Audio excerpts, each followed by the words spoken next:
Magandang araw po, ako po si Banat Bay. Ay nako, ewan ko ba kung bakit ko papatulan tong babae na ito. Hindi ko talaga maintindihan. Pero gayon pa man, gawin natin ng mag-react. Ako natatawa sa sarili ko pero anyway, banata na natin to. Sus, Ginoog yun, oo. Kasi naman mistika eh. Ang gulo-gulo na ng mundo, pumapasok ka pa. Eh alam mo naman pag bumuka yung bibig mo, wala ka sa hulog. Ang bira ka naman oh. Sige na, patulan na natin to. Ay nako. Pero ito lang bago magsimula ang lahat. Kahit ito na lang matirang babae sa mundo, hindi ko papatulan talaga ito. Iba ho ang pag-iisip niya. Masakit sa bangs. O sige na nga, pag-usapan na natin to. Mistika talaga, oo.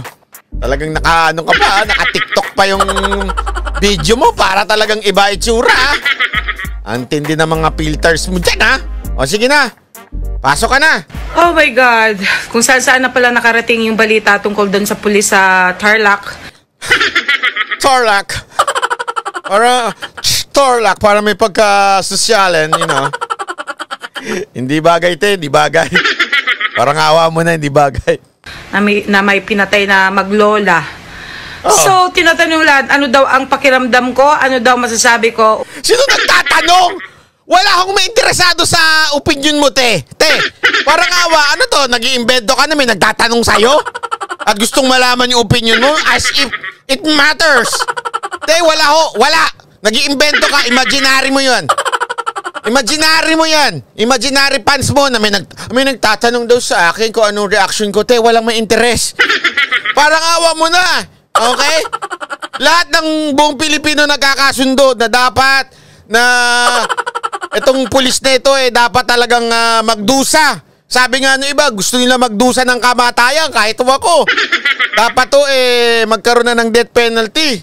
Tapos ikaw, hihingan ka namin ng payo, opinion mo? Sige nga, ipakita mo nga. Sino nagsasabi sa'yo na kailangan ng opinion mo? Ipakita mo. Well, based on kung ano yung nakita ko na dyan, puro sila against doon sa ginawa ng police. Well, noong tiningnan ko naman saan nag-ugat, well, at talagang tiningnan ko talaga kung ano yung pangyayari, mga ganon, talagang mga pasaway nga naman kasi yung maglola, okay? Dahil doon sa video na sabi mo na kagad pasaway yung maglola, hindi nga kompleto hindi nga kompleto yung video. Ang kita na lang natin doon yung nag-aaway na sila. Yung before that, nakita mo ba? Wala ka naman nakita Tapos sasabihin mo pasaway yung maglola.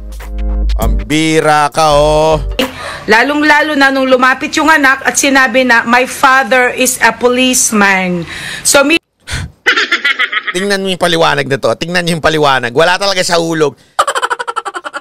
Ako naman. Sana, ito lang sana lang Huwag mong sa publiko kung saan ka nag-aral. Parang awa mo na. Kawawa yung eskwelahan na yun. Meaning to say, mas alam nung bata na dapat igalang ang pulis, okay? Dahil daw sinabi nung bata, my father is a policeman. So, alam daw nung bata na kailangan igalang ang pulis.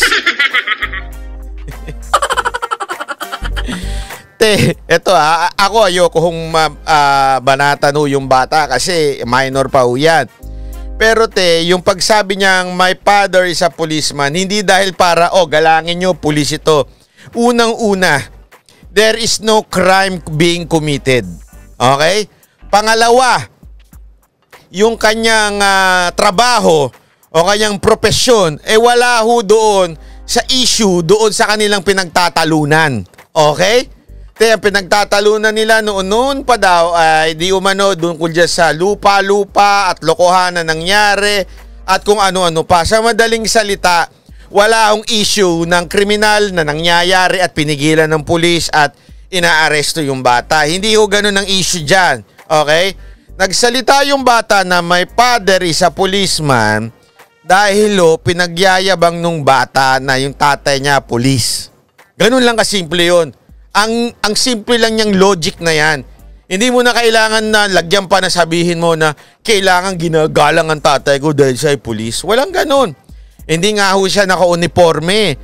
Ibig sabihin no, at that time, unang-una, off-duty yung pulis, kahit ba sabihin nating 24/7 dapat silang aktibo bilang pulis, wala ho naman siyang ginagampan ng trabaho at that time. Ulitin ko, wala hong tremena nangyayari at that time. Kitang-kita naman ho sa video. At saka isa pa, ang pulis, peace and order ang kanyang ginagampan ng trabaho. First of all, ano bang ginawa nila?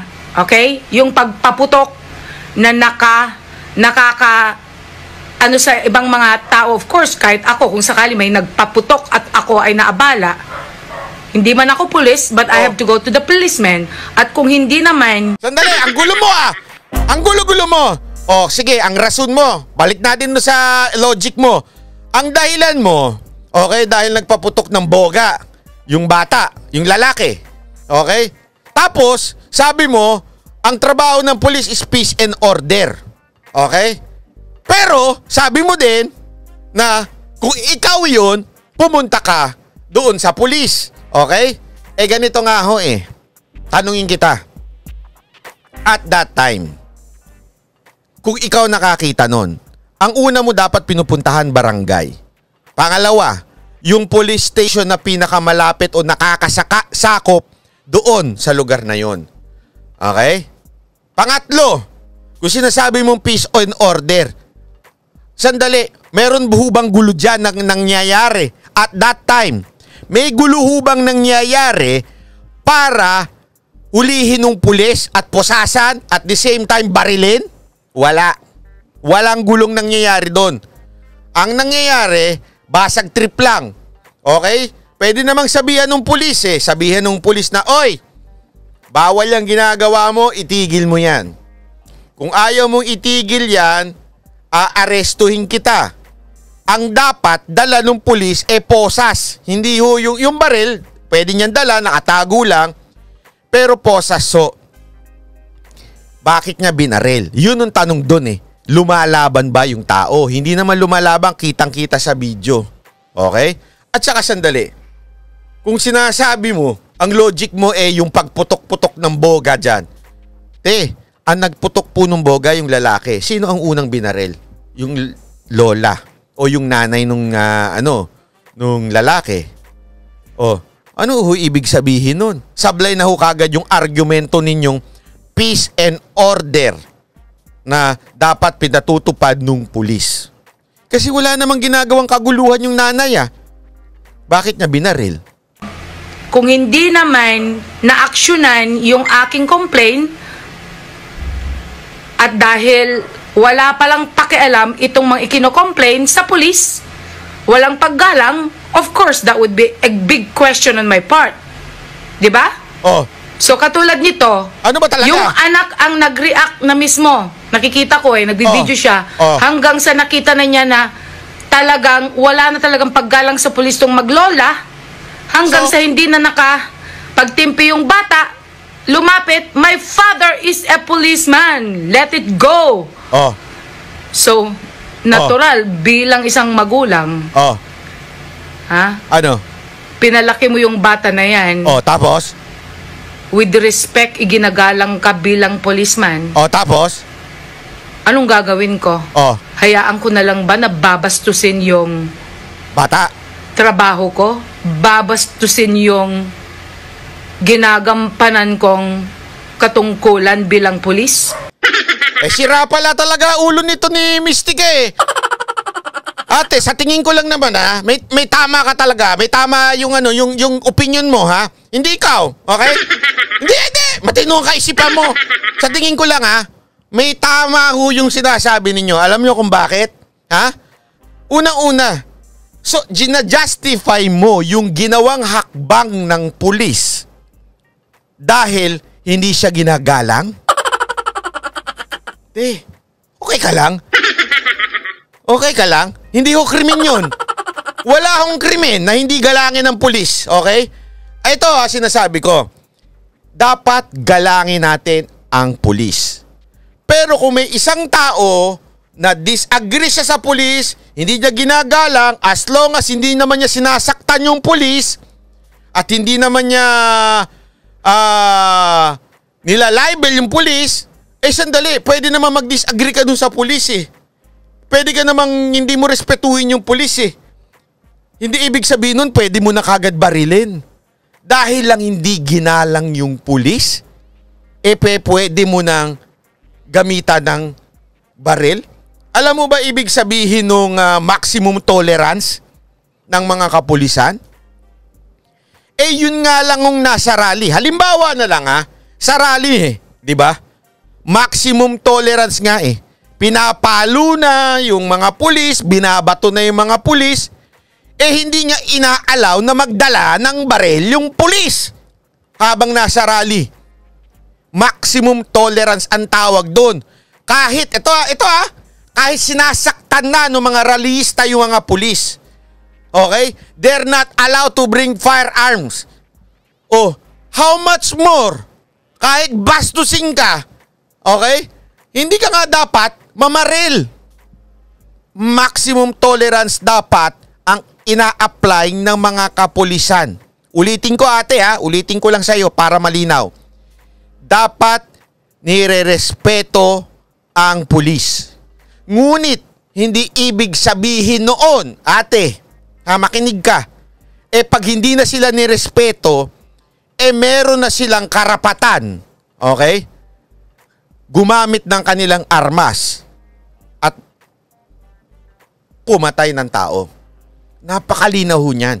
So you're simply justifying, na pag binastos ang pulis, pwede nang gumamit ng armas? Naman, asan sa batas yan? Pakihanap nga. At hahayaan ko na lang na i-manipulate ako itong mga maglolang ito na wala silang pakialam. Well, if I would be that policeman as well, hindi... Huwag ka na mag-English! Ang gulo na nga nung Tagalog mo, mag-i-English ka pa? Para ka pala namang... Hindi mo na nga may paliwanag na maayos sa Tagalog, i-Englishin mo pa. Pinabalik ako'y makulong. Ayaw ko lang na mapahiya at mawalan ng dignidad yung trabaho ko bilang pulis. Wait. So, sabi mo, hayaan mo na lang na makulong, okay? Kung ikaw yun, wag lang mabastos yung dignidad mo bilang pulis. Hindi naman yun You're not getting the point. Pa-English na rin ako dahil sa kaka-English mo. You're not getting the point. The point is, nakapatay. Nakapatay. Buhay. Buhay ang nawala. Ang ibig sabihin nito, it's not even worth it Yung init lang ng ulo, wala namang nasasaktan at that time, wala namang krimen na nangyayari, it was just init ng ulo. Dahil dun sa init ng ulo, may buhay na nawala. Hindi lang isa, dalawate. Sasabihin mo, okay lang makulong dahil nawala yung dignidad niya bilang pulis? Dignidad ng tao nawala. Ito, buhay nung nawala. Buhay nung dalawa. At at the same time, merong pamilya yang tinutulungan. May pamilya yang binubuhay. Ama yan. So, dahil lang sa nawala ang dignidad, justifiable na ang mamatay ka ng tao o pumatay ka ng tao. Mystica, medyo please check your values in life, Your values in life is so sickening. You're so something, na nagme-maintain ng peace and order. So pamamagitan ng ginawa niya, kung yun na lang ang way para mapatahimik to maglola, then he did his thing.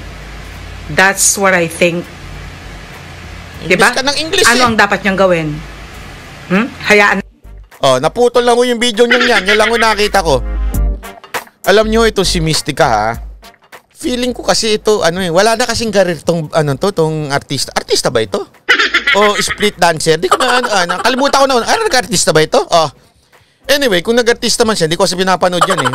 Sorry yung acting yan. Sorry. Pero sa aking pananaw, walang kwenta ho acting yan.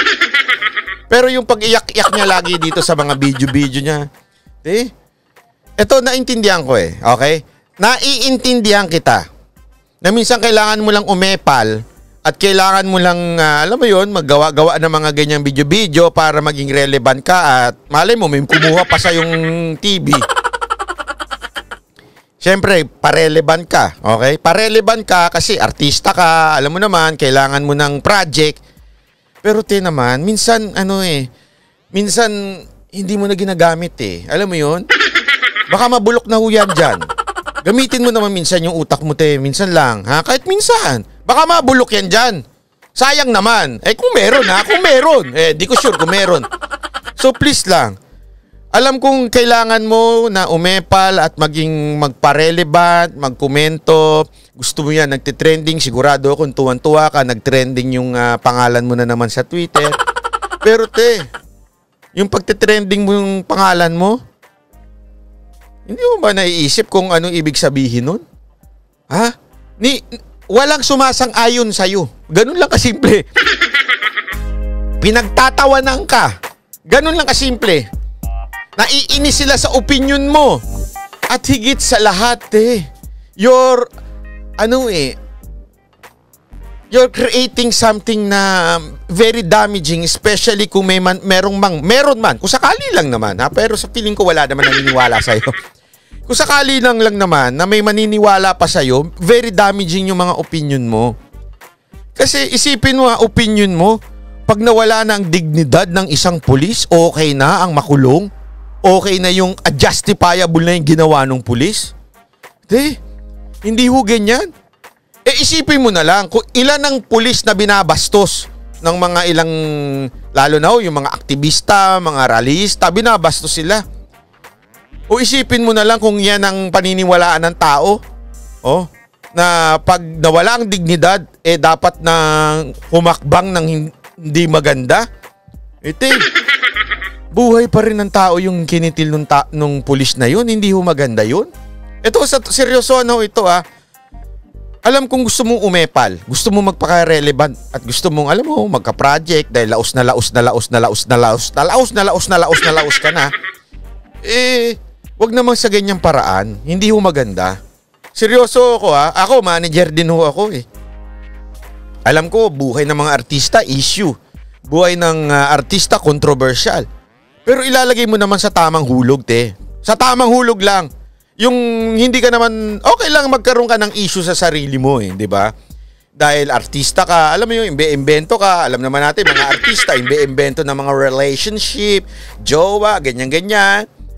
Parte yan ng pagiging artista Pero yung wala namang madadamage, yung wala namang maapektuhan at matatapakan, yung pinagsasabi mo, kung ako yung pamilya nung nanay at saka nung bata, yung lalaki, medyo hindi ho tama kung mapapanood kita. Maiinis akong sobra. Hindi ka na nga nagdalamhati. Hindi ka na nga alam mo yun, nakiramay. Tapos i-justify mo pa yung ginawa ng pulis. Ewan ko ba Naisip mo ba kakampihan ka ng mga Duterte supporter? Hindi. Ito sa'yo. Hindi ka kakampihan. Bakit? Alam ng lahat, maging si Pangulong Duterte, na sablay yung ginawa ng pulis. Ewan ko nga, ikaw lang kumampi. Isipin mo sa dami ng mga Pilipino, ikaw lang kumampi. Siguro naman, walang kakampi doon sa ginawa ng pulis. Kitang-kita naman, maling-mali. Walang krimen na nangyayari, hindi lumalaban yung lalaki, nakayakap na nga lang yung nanay para pinipigilan yung lalaki. Tapos ganun pa, dahil lang nabastos, dahil lang na, alam mo yun, na-trigger.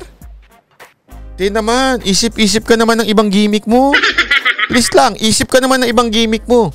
Hindi maganda hindi maganda. Nakakasama ng loob dun sa pamilya. At saka syempre hindi rin maganda kung may maniniwala pa sa'yo pero sa tingin ko wala naman. So baka okay na yun. Kaya lang, hindi talaga maganda yung komenton mo. Aside medyo sa halatang mahina ang ano mo, sablay ka talaga. Halatang may ganun, no? Ganun, no? Medyo ganun yung ano mo, yung pag-iisip mo. Mali tayo. Magbago-bago ka na ibang issue. Hanap ka na ibang issue. Siguro ko sa'yo, magandang gawin mo, mag-split ka na lang. Yun, mag-split ka na lang sa karsada tapos sigaw-sigaw ka dyan. Magsuot kayo ng face shield at face mask. Siguro matutuwa pa yung mga tao eh. Ang galing-galing nakakapag-split pa siya. O, di ba? At least ganun, medyo, tapos lagay mo, magsuot ka ng t-shirt, wear mask, wear face shield, mag-ingat. O yung mga ganung gimmick, di ba? Tapos, pumunta ka dyan sa karsada mo, mag-split ka, tapos mag-video-video ka, baka matuwa pa kami. Alang itong gimmick mong to para maging relevant, hindi maganda, te. Hindi maganda.